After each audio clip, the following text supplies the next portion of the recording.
We want to name just a few of the most important aspects of your life.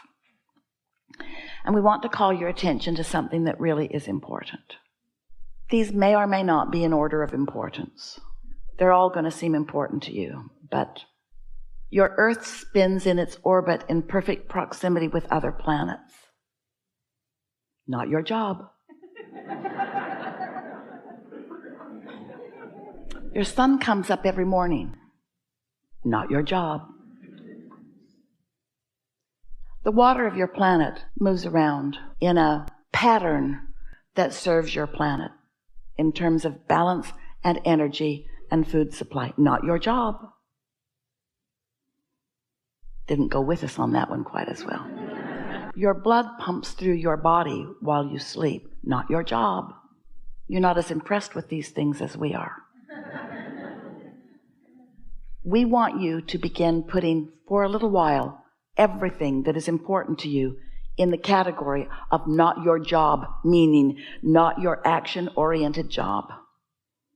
We want you to understand that there is a broader perspective that is moving things and keeping things in balance, and that the population of your planet is something that is tended to from non-physical consciousness perspective. That so much about what you are living here was set into motion even before you got here. And that there is a vibrational reality that you will call future experience that is underway, that you are contributing to on a daily basis by the sifting and sorting of the contrasts that you live. So just for a little while, we're not asking you to withdraw from life. We're not asking you to not have fun measuring yourself with others. We're not asking you to not enjoy the competitions that you find with each other. We're just asking you to put it in perspective. We're just asking you to acknowledge that there is an energy that creates worlds, a consciousness flowing energy that creates worlds, that comes from what some want to call God. We call it source energy, or your inner being, or the non-physical part of you, that is working for you because you are blessed and deserving, not against you ever.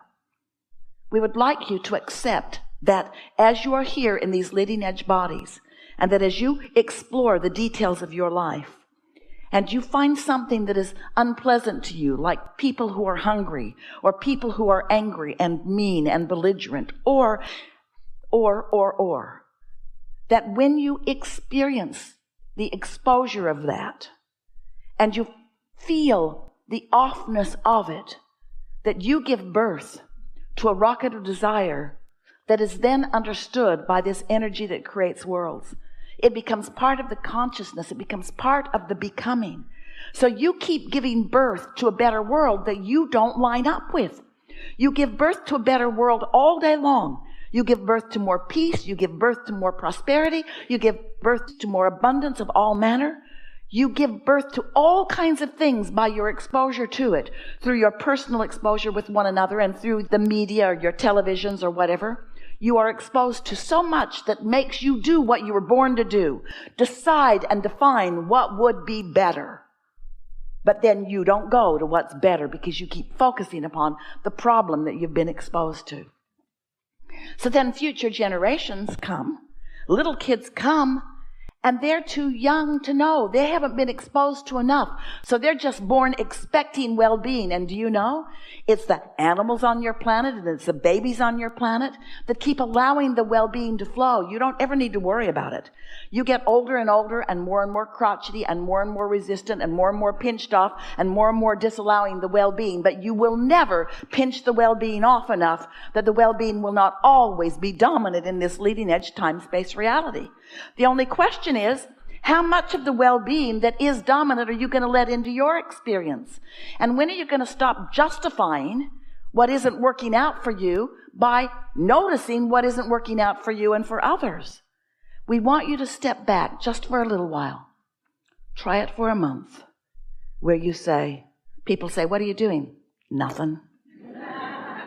No, really, what are you doing today? I'm going to daydream. What? Yeah. I'm going to go sit by the lake or sit by the fireplace. I'm going to put my feet in the water. Aren't you going to go to work? Yeah, but I'm not going to focus like I usually do. I'm going to tap into my true power. Probably going to get fired. No, I have enough reserves going. I can go through the motions of what they need from me while I dominantly daydream. I can daydream at night. I can daydream on the way to work. I can daydream on my lunch hour. I can daydream. My mind can wander into the good things of life. I can predominantly daydream. What are you doing? Nothing. You can't be doing nothing. No, really, I'm not going to do anything for a while. What? I'm not going to do anything for a while. Nothing? Hardly. I'll probably get dressed. Take an occasional shower. I'll eat. And I'll show up. But I'll be different. Because I'm showing up in my wholeness. I'm showing up in my expecting good things to come to me. I'm showing up expecting inspiration to come to me in such a timely way that I can shoot a basket from mid-court and on a buzzer beater win the championship. I can do that.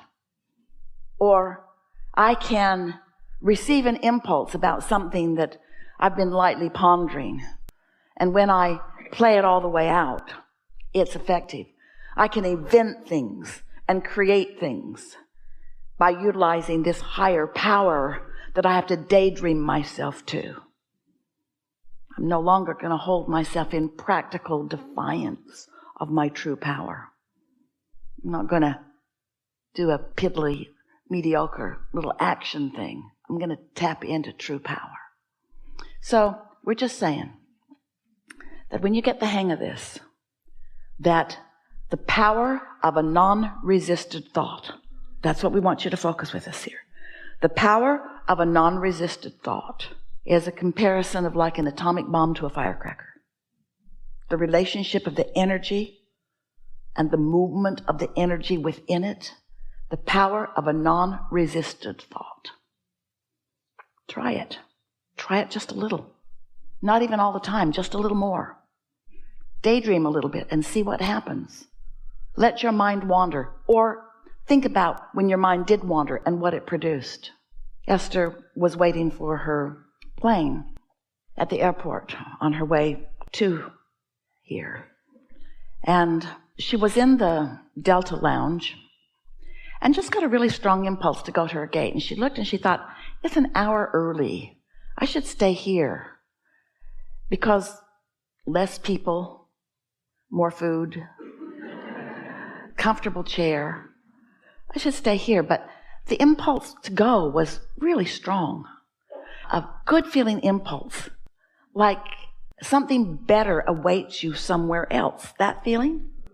Her practical mind couldn't figure it out because nobody wants to be at the gate instead of the first class lounge. But Esther did, was strong. So she went down to the gate, found a seat, saw that her flight was on the board. It was the next flight coming. There was an airplane still there and another one still coming. So she was there really early. And then she thought, I should have a drink of water. My breath might be bad. And she thought, I should eat a breath mint. My breath might be bad. And then she thought, I should stand up. And then she thought, I should go over there. So she's just following these unimportant seeming impulses. And a woman turned around and said, Esther, oh my God. I knew I would meet you someday. I didn't know where or when. Esther said, me neither. All I know is that for the last hour, you've been calling me right here. You've been calling me right here and see, my breath's good.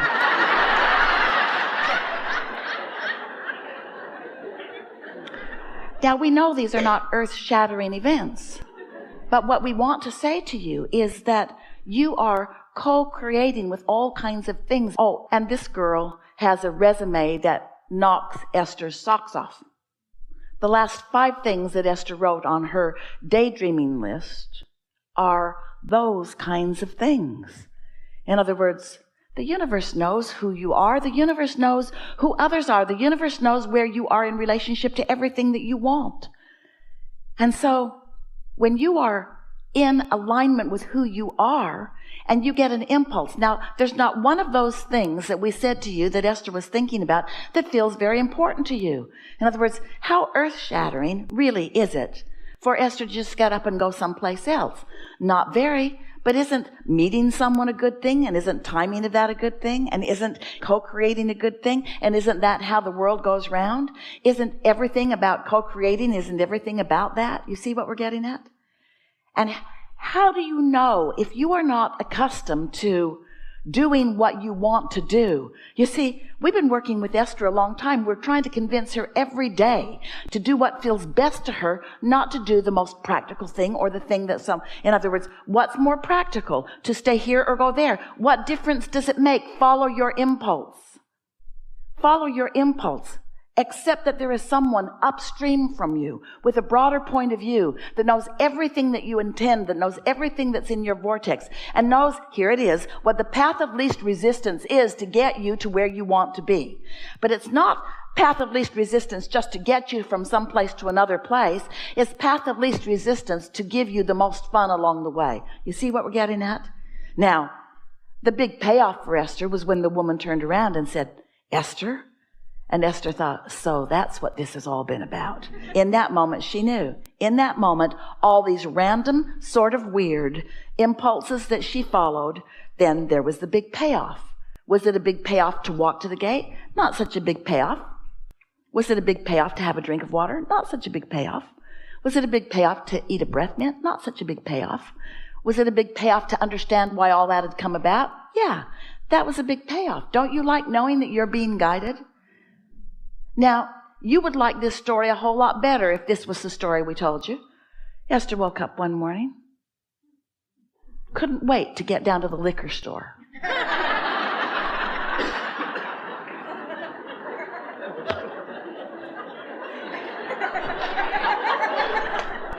That's where she buys her water and milk.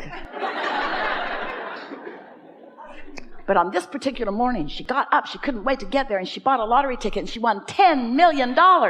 No, she didn't, but you would like that story better. You would like that story better. In other words, you're always wanting the big payoff. We're wanting you to understand that your big payoff life is a series of good feeling events over which you have control because you are daydreaming, because you're maintaining your feeling of alignment and you're following your impulses so that everywhere you go, the best that the universe has to deliver to you is delivered to you moment by moment by moment by moment by moment. And that is what living happily ever after really is.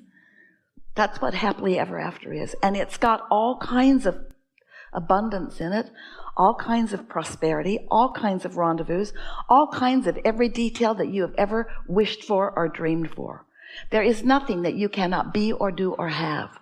But you cannot hold yourself in vibrational resistance as your practical mind keeps taking score of where you are instead of where you want to be. And because you've not really understood this, and you've not allowed yourself to purposefully daydream, because you've oriented yourself to too much practicality, because you've been measuring your success in life to how others have approached you or others have approved of you. Those you work for expect things of you, and you want to perform in a way that pleases them. And those who you were born to expect things of you. You've given over your power to almost everyone else, seeking approval from their factoring you into them. And that's all right, because if you don't do what Esther wants you to do, she'll find someone who will. Are you afraid? No. Of course you want to do the things that you are supposed to be doing. We're just asking you to daydream too. Are you following? We're just asking you to begin leveraging this energy that creates worlds. Now, right now, you're sort of limp about it. We just delivered to you a soliloquy that could take you happily ever after into outrageous success on any endeavor that you're about, and you are limp about it because it doesn't seem big enough. It doesn't seem important enough. We ask for zero sacrifice.